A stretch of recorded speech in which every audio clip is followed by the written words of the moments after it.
بسم الله الرحمن الرحيم الحمد لله رب العالمين وصلى الله على محمد وآله الطاهرين واللعن الدائم على أعدائهم أجمعين. Vəhabilərin Şeyxülislamı olan İbn Teymiyyə bir yerində qeyd eləyir ki, rafizilərin, yəni biz şiələrin güya ağlı yoxdur və bunu da salıb bəzi balaca vəhabilərin dilinə. Bunu dinləyəndə nə gəldi? İbn Teymiyyə rahmetullahi aleyhin sözü. Həm elmdən məhrumdular, yəni nəqildən, Quran sünnə dəlillərindən, həm də əqildən. Ağılsızdılar. Nə əqli var, nə dini var rafizinin. Nə dini var, nə əqli var.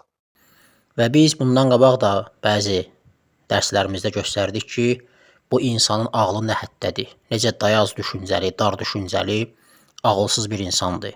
Və sual vermişik bütün vəhabilərə ki, görün bu insanda ağıl deyilən şey var, yoxsa yox. Baxın, növbəti bir məsələ qeyd edək.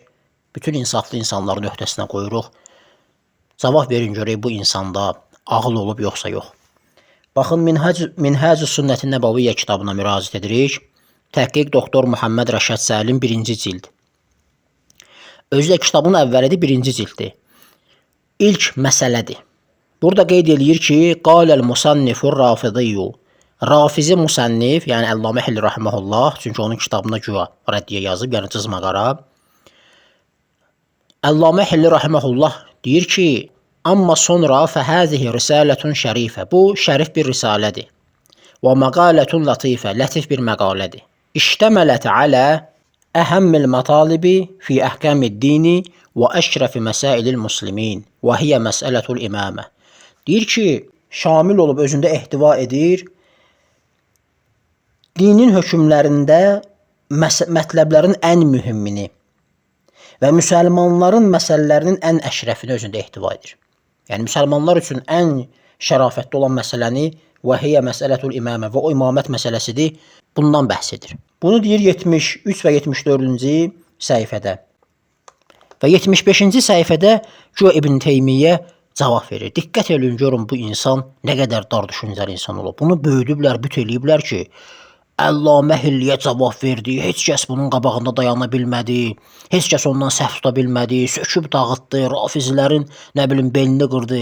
Böyük İslam alimi olan Şeyxülislam İbn Teymiyyə də səhv axtarır, tapmağa çalışır. Halbuki həmin alimə Mizzidir, böyük əhl-sünnə alimləri Mizzi, İbn Həcər və digərləri Şeyxülislam adı veriblər. İbn Həcər rahimehullah deyir ki, Buxarını şərh edən İbn Həcər deyir, həqiqətən də İbn Teymiyyə haqq olaraq Şeyxülislamdır, İslamın şeyxidir. 700 ildir, 700 ildən çoxdur.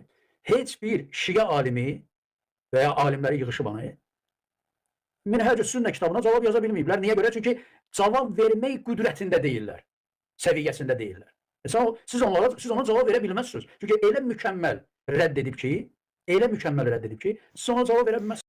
Halbuki adam birinci məsələdə heç başa düşmür. Ona görə Əllaməni rahmehullah yanına gətirəndə bu kitabı deyib, başa düşsəydi cavab verərdim buna. Başa düşmək lazımdır. Başını aşağı salıb döşəmək lazım deyil ki, o mürəkkəbi israf eləyəsən vərəqləri. Başını qaldır, bir oxu kitabı gör nə deyir, başa düş. Deyir ki, fəyuqalu əl-kəlamu alə həzə min vücuhin. Deyilir ki, bu barədə kəlam, yəni danışacağımız məsələ bir neçə cəhətdəndir. Əhəduhə, birinci nədir? Gör nə deyir? Deyir, ən yuqalə əvvələn. Birinci belə deyilir ki, ya belə deyilsin ki, İnnə qavləl qaili İnnə məsələtəl imaməti əhəmmul matalibi fi əhkəmid dini və əşrəfu məsailil musliminə kəzibun bi icma'il musliminə sunniyihim və şiiyihim. Bəl həzə kufrun. Deyir ki,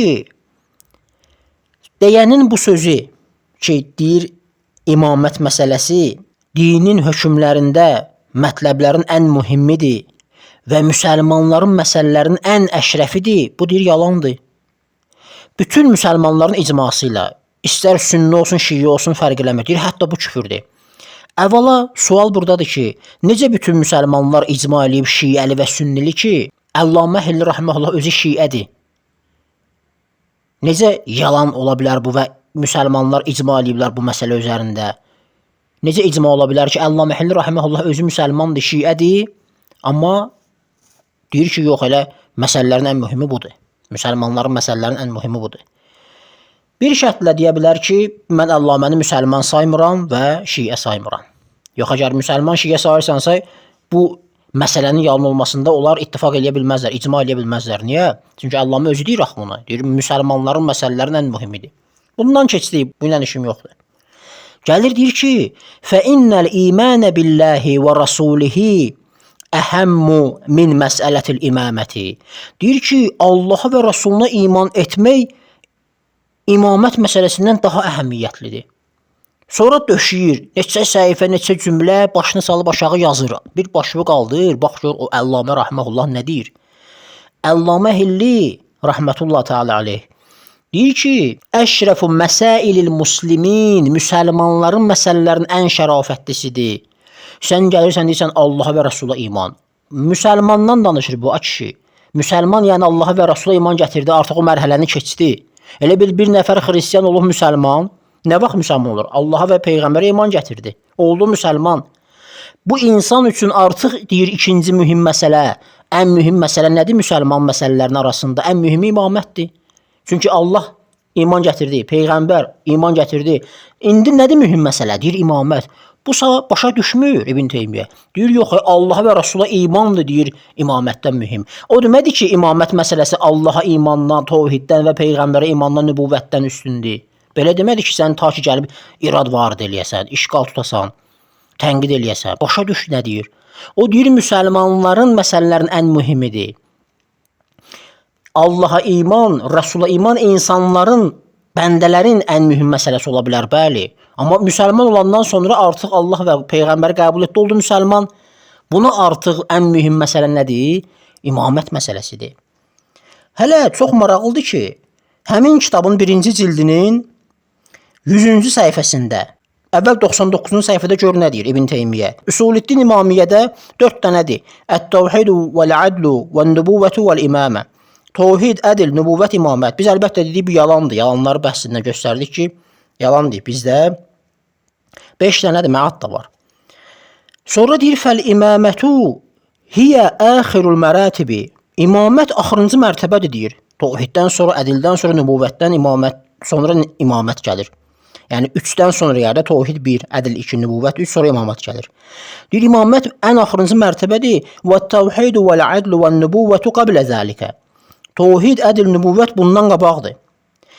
Bunu 99-da deyir.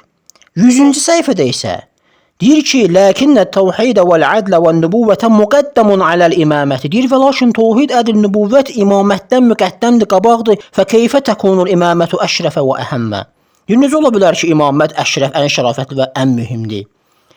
Ağla bax insanda. Özün da dilinlə deyirsən ki, rafizilərdə, şiələrdə və Əllamə Hilli rəhməhullah bir şiədir. Birinci təvhid gəlir, sonra ədl gəlir, sonra nübüvvət gəlir, sonra imamət gəlir. Deməli bu kişi nə demək istəyir? Demək istəyir bu üçündən sonra imamət mühüm məsələdir. Subhanallah. Bura qədər adam düşünə bilmir, rəddiyə verir. Gör nə gündədir bu adam, düşünə bilmir. Düşünə bilmir ki, şiələrdə birinci əgər təvhid, sonra ədl, sonra nübüvvət gəlirsə, sonra imamət gəlirsə, deməli bunlardan sonra mühüm məsələdir də. Yəni bura qədər düşünə bilmir adam. İndi özünüz qərar verin. Rafizlərin ağlı yoxdur deyən və balaca vəhabilərin dilinə salıb bunu. Bu şəxsin bu sözləri dediyi halda bu insanın ağlı var yoxsa yox? Bu insana ümumiyyətlə cavab vermək haqq edir yoxsa yox? Yəni birinci məsələdə bu adam başa düşmür, durub rəddiyə verir. Velhamdülillahi Rabbil alemin və sallallahu ala Muhammedin və alihi tahirin.